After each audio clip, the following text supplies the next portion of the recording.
এটা ছাড়বো আমি না, এত ব্যস্ত চুল আজলামে এখানে এসে আমি এত ব্যস্ত হয়েছি বাড়িতে কিছু করার সময় পাই না। একটু চিরুনিটা দেখো, এই যে বড় চিরুনি আছে ওর চুল আছে। হাই দিদি, এদিকে টাকা। হাই,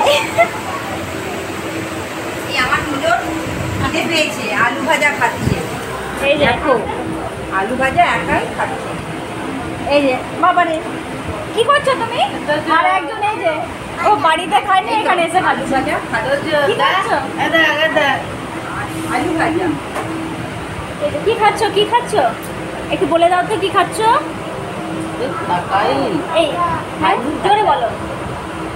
জোরে বলো তো। আলু ভাজা। আলু বলো। বেচারা বাড়িতে সময় পায়নি খাওয়ার, সে কণিকার মতন অবস্থা, ও চুল আচরণের সময় পায়নি আর ও খাওয়ার সময় পায়নি। আর খাওয়াতে গেলাম খেলো না না না